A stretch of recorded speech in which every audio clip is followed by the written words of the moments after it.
Very good morning to all biological science DSC aspirants.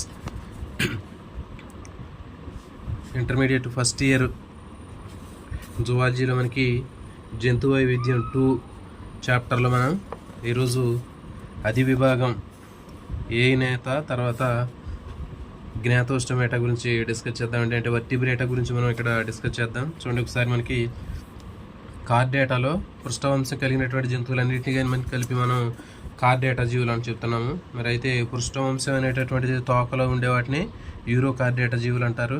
పృష్ఠవంశము తలభాగం వరకు ఉంటుంది. శరీరం మొత్తం ఉండి తలలోకి వ్యాపించి ఉంటే దాన్ని సెఫలో కార్డేటా జీవులు అన్నారు. తర్వాత ఈ పృష్ఠవంశం అనేది వెన్నుముక చేత రీప్లేస్ చేయబడినట్లయితే వాటిని వర్టిబ్రేటా అని చెప్తారు. అంటే వర్టిబ్రేటా జీవుల్లో ఆ పృష్ఠవంశం అనేది పిండ దశలో మాత్రమే ఉంటుంది. ప్రౌఢ దశలో ఆ పృష్ఠవంశం స్థానంలో వెన్నుముక వర్టిబ్రల్ కాలం అనేది ఏర్పడుతుంది. సో ఈ విధంగా వెన్నుముక కలిగినటువంటి జీవుల్ని మనకి వర్టిబ్రేటా అని చెప్తున్నారు. మరి దీంట్లో మనకి ఇప్పుడు 2 అధి విభాగాలు ఉన్నాయండి వర్టిబ్రేటాలు మనకి. ఏ జ్ఞాత, జ్ఞాతోష్టమేట. అంటే చూడండి, జ్ఞాతస్ అంటే దవడ. దీన్ని మామూలుగా ఇక్కడ ఏ నేత అని ఉంది, జీ అంటే ఇక్కడ జీ సైలెంటెడ్. కాబట్టి ఏ జ్ఞాత అంటే దవడలు లేనటువంటి జీవులు, జ్ఞాతోష్టమేట అంటే ఏంటి, దవడలు ఉన్నటువంటివి. కాబట్టి ఇక్కడ మనకి వర్టిబ్రేటా జీవుల్లో వేటికైతే దవడలు లేవో వాటిని ఏ నేత లేకపోతే ఏ జ్ఞాత అనేటటువంటి అధి విభాగంలో చేర్చారు.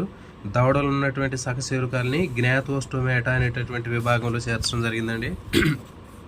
మరి దవడలు లేనటువంటి సకశేరుకాలు ఏవి అని అడిగితే మీరు ఏ జ్ఞాత అని గుర్తించాలి. మరి దీంట్లో మనకి ఉన్నటువంటివి ఏంటంటే 2 విభాగాలు అనేవి ఉంటాయి. ఇది ఆస్ట్రకోడర్మీ, సైక్లోస్టమేటా అనేటటువంటివి 2 ఉంటాయండి దీంట్లో మనకి. ఆస్ట్రకోడర్మీ, సైక్లోస్టమేటా.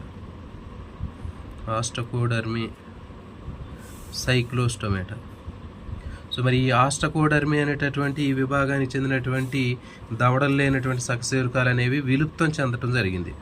ఇవన్నీ కూడా అంతరించిపోయాయండి, లేవు. కానీ ప్రస్తుతం జీవించి ఉన్నటువంటి దవడలు లేనటువంటి సకశేరుకాలు ఏవి అంటే మనకి సైక్లోస్టోమేటా. సో ఇది గుర్తుపెట్టుకోండి. ఇక్కడ మనకి దవడలు లేనటువంటి చేపల్లాగా ఉన్నటువంటి జలచర సకశేరుకాలు ఇవి మనకి. దీంట్లో ద్వంద్వ ఉపాంగాలు అనేవి ఉండవు. అంటే పృష్ఠవాజము, ఉదరవాజము, తర్వాత వీటిలో ఊరోవాజము, శ్రోణివాజాలు ఇట్లాంటివి ఉపాంగాలు అనేవి ఉండవు. దీంట్లో చెవిలో 1 లేదా 2 అర్ధవర్తుల కుల్యలు, సెమీ సర్క్యులర్ కెనాల్స్ అనేవి ఉంటాయి. ఇది గుర్తుపెట్టుకోండి. దీంట్లో 1 లేదా 2 అర్ధవర్తుల కుల్యలు అనేవి దీంట్లో కనిపిస్తూ ఉంటాయి. పృష్ఠవంశం అనేది ప్రౌఢజీవిలో కనిపిస్తూ ఉంటుంది. చెప్పాక దీంట్లో మరి విలుప్త విభాగం ఆస్ట్రోకోడర్మీ ఉంటుంది, జీవించి ఉన్నటువంటివి సైక్లోస్టోమేటా. సో దీని మీద బిట్లు ఎట్లా అడుగుతారంటే దవడలు లేనటువంటి సకశేరుకాల్లో జీవించి ఉన్నవి విలుప్తం చెందినవి గుర్తుపెట్టుకోవాలి. దవడలు లేనటువంటివి ఏ జ్ఞాత. ఈ దవడలు లేనటువంటి ఏ జ్ఞాత అనేటటువంటి అధి విభాగంలో మనకి 2 విభాగాలు ఉంటాయని చెప్పినాం. దీంట్లో జీవించి ఉన్నవి ఏవి అంటే సైక్లోస్టోమేటా. దవడలు లేని విలుప్తం చెందినటువంటి జీవులు ఏ విభాగంలో ఉంటాయంటే ఆస్ట్రోకోడర్మీ గుర్తుపెట్టుకోవాలంటే ఇంపార్టెంట్. వీటికి ఎగ్జాంపుల్ సెఫలాప్సిస్, హెమిసైక్లోప్సిస్.